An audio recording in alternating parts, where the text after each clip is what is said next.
Hello, and welcome to this quick video about building assessments.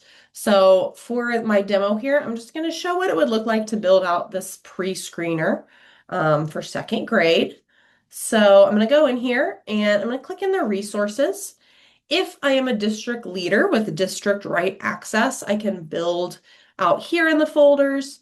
If I am a teacher, I'm only going to be able to build in my user folder. So I'm going to show that flow. If I click the user folder, my own user has a star, and then I'll be in my folder. Here is a green hamburger menu. If I click that, you'll see I have the option to create assessment. So I'm going to look back here. My assessment has, let's see, 1, 2, 3 questions, 4, because we've got one A and one B. So my first step, I'm going to go ahead and click through and add so I have the right amount of questions.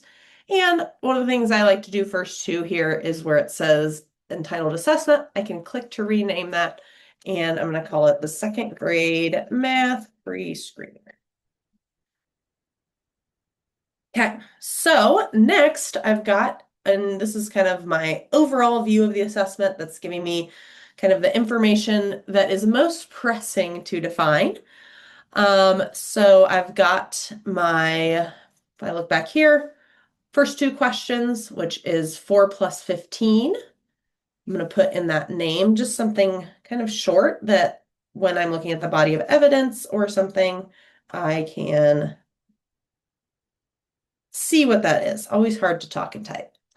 Next one, I'm going to say count by tens. And then down here, you'll see I have written questions, and I'm starting back over with 1A and 1B. So maybe I could do something here like written 1A and written 1B. And I'll go ahead and say that these are interview questions so I can kind of see that differentiation. Obviously, you can see now that I can have letters and numbers in that question index. I just do want to keep this short because it's going to be what's at the top of the spreadsheet. Okay, so now I'm going to work on my max score. So my first score, or my first question that's perfect, is worth 2. The next one's worth 2, so I'm just going to leave it there. And the other ones are also worth 2. So nothing to change there, but I'll show you, you can kind of change that score as you need to, and we'll update it. But mine are actually all worth 2. Then I'm going to align my standards. So let me go ahead and click that. So one thing I can do is I can either search just by typing it in there, or I can look in, and I'm actually going to use a math practice here because we are asking how the student knows. I can also use the drop-down menu to add and attach those. So generally, if you have that standard code in front of you, it's faster just to type it in. So I'll show that. And you'll notice we are aligning at the question level. That is important because when we're looking at data in the wheel, for example, we want that nuance that's coming from that particular question. That, and I don't know, I'm adding too many dots there. There we go. So I've got my standards aligned. Again, if you're using state standards, the number sense lens, ELA standards, whatever you're doing, that's kind of what that flow looks like. And then here is the proficiency alignment. So we have 2 proficiency alignments when we're building an assessment. First, we have the question by question proficiency, and then we also have the overall proficiency. So question by question proficiency is actually extremely important, and oftentimes assessments don't actually define this. So where this shows up is anytime you're looking at standards, calculated standards proficiency, you'll remember I said we align the standard here. So anytime you're looking at the wheel or the overview page, what you're seeing is based on this question by question proficiency. So it is pretty important defining that and thinking about what makes sense for the assessment for your district. One way to think about it too is if there's a particular skill that is a more urgent skill, you can use those different proficiencies to flag it more. So if on this beginning of the year screener, if a second grader doesn't know 4 plus 15, which I'm not sure that's a great example of a high urgency one, maybe I'll do it on this counting by tens. let's say if we have a student who can't count fluently by tens, I really want that flagged.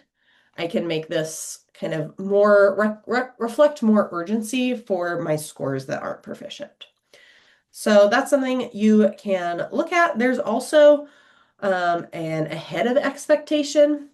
So worth knowing that it's in there. Whether questions actually do a good job assessing for advanced is a different question that I'm not going to get into right now. All right, so I've got my question by question proficiency. Oh, I didn't finish my names here. 5 plus, oops, equals and 15. Okay. So the last thing I'm going to do on this page is look at this overall. So I can edit this here. I can change the way that that shows up right now, OP just for overall proficiency. And we're calculating that min and max for you based on how many points the assessment counts up to. And then here I can define this overall. And here I am going to use those whole 4 bands. I don't have my half points yet, so I'll have to adjust that after I add my half points. But the proficiency alignment for the overall shows up in reports where you're looking at the overall. So if you're looking at the stacked bar report, if you're looking at a growth report, if you're a leader, it shows up on the pacing page in that snapshot view on the right. So there are some places that this show up, but a lot of times you're looking at standards. So, okay, we're going to jump into kind of the advanced view of the questions here so we can dig in a little more. Few things here. We've got the index is the same, the name is the same, the max is the same. You'll see some of these things we've already configured. Worth noting here, if you have a question that's the minimum is something other than 0, oftentimes with rubrics this can be the case, you can change that minimum score here. So just know that. Some other things that I'm going to add here is I am going to go ahead and add the text of the question. This can be helpful. It will show up in the body of evidence. Teachers can see it as they're entering data. And I'm actually going to go back here. So the default question, I'm actually going to put that this is an interview question. And the thing where that makes a difference is whether you get a rubric or a scoring guide. And here I've got the rubric. So I'm just going to kind of copy and paste these things in here.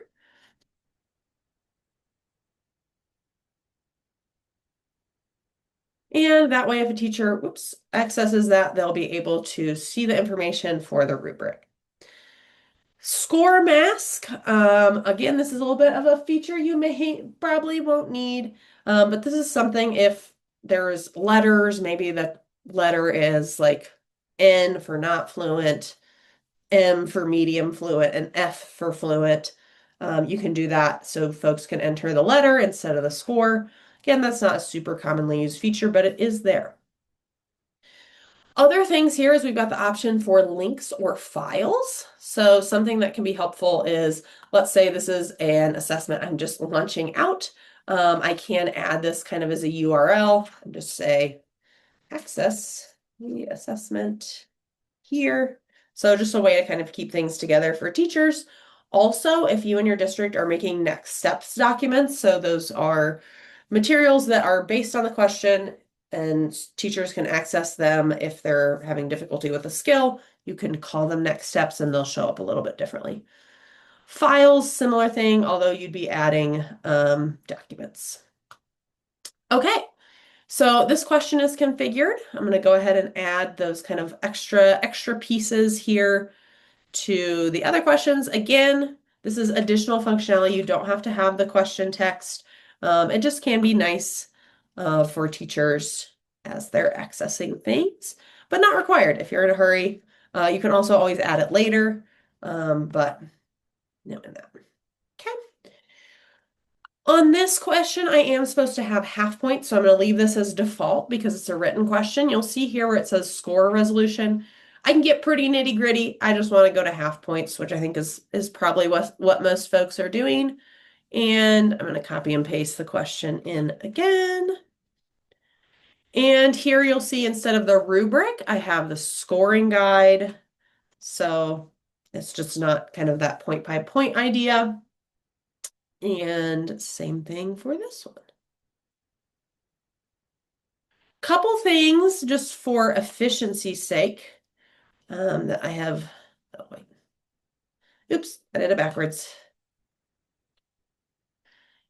For efficiency's sake are that you can clone questions. So if you have a lot of questions that are very similar, you can go ahead and clone those. If you have a question where you don't want there to be a proficiency alignment, can not super common, but you can remove that proficiency alignment there. That's also where you can delete questions. Let's say I realized I wanted to add another question. I can either add it here on the left, or when I exit it out, you can see it. I do want to tweak this now. You'll see I have half points, so I want to do that final touch for my overall. I said 1 to 2 points was high concern. 2 to 2.5 to 4.5 points were concern. And if they're at 5 or up, they're on track. So again, if this is something where I want that urgency, I can leave it kind of as what I call beginning, or I can change it to approaching. So I would, if you're not quite sure, I'd think about kind of urgency. Are we really, really concerned that these students are getting this? Then go ahead and give it the more urgent level of proficiency. Okay, so with that, I have one step left, and I'm going to get it out of here. You'll see over to the right here, it says private. That just means that I can see it. Other people wouldn't be able to go into my user folder, other teachers, and see that. But if I want to add this to a course or let other teachers see it, I'll need to right click it and make it public. So this exists, but it's not kind of anywhere yet. It's not pushed out automatically to courses or showing up for teachers. They could go add it. But if you want to see the next steps for adding it to district level courses, which I'll point out this user can actually not do, they don't have that course management. So if you're someone who doesn't have that course management, you cannot publish this to your district. So you might need to reach out about that.